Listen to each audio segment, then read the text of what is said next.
السلام عليكم. راه ما يمكنش هذا الشيء اللي قالته هذه السيده اللي سميتها ليلى عبد اللطيف.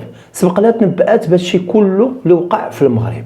سبق لها قالت بان الزلزال يضرب المغرب، وقالت بان المغرب يدخل في حداد، وهذا الشيء كله وقع وبالحرف. تتعرض المغرب إلى هدة أرضية سيشعر بها معظم سكان المغرب، وتسبب حالة من الهلع والخوف وبعض الأضرار الضفيفة بإذن الله. فراه ما يجيش شي واحد من البعد ويقول لي بان هذا الشيء راه هو علم او تنجيم. هذا الشيء راه ما علم ما تنجيم، وحتى شي واحد ما يقدر يعلم الغيب، لان هذا من الاختصاص ديال الله سبحانه وتعالى.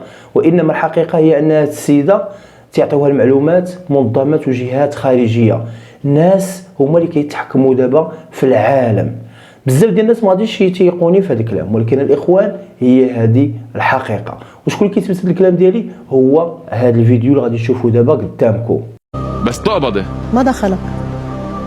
ليش زعجتي يعني؟ لا ما دخلنا، اكيد ما دخلنا. هذا السؤال ما بينسأل. لوك اكيد ما دخلنا، بس انه انا عم بسألك اذا بتتقاضي اجر مقابل خدمات توقع للسياسيين. خلي واحد سياسي يدق لك يقول لك اني انا قبضت منه شيء. ما بدي اطلب من حالي يدق لي يقول لي انت ما عم بقول لك ما في. لو ماني ماكد ما بسألك. لا ابدا. لو ماني ماكد ما بسألك. لا ما في ولا حدا بيقول لي اطلعي احكي عني. انا بقول لك تفضلي.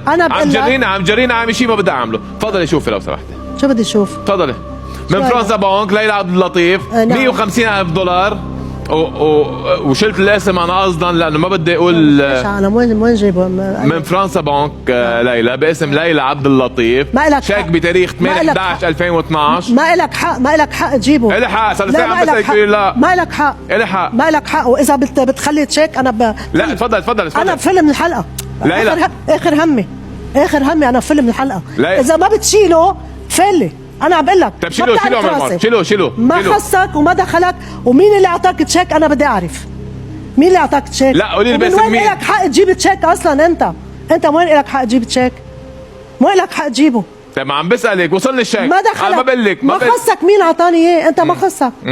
دابا خصكم تعرفوا الاخوان وتاكدوا ان معظم المشاكل اللي كتوقع في الكون هي مصطنعه ومن فعل فاعل.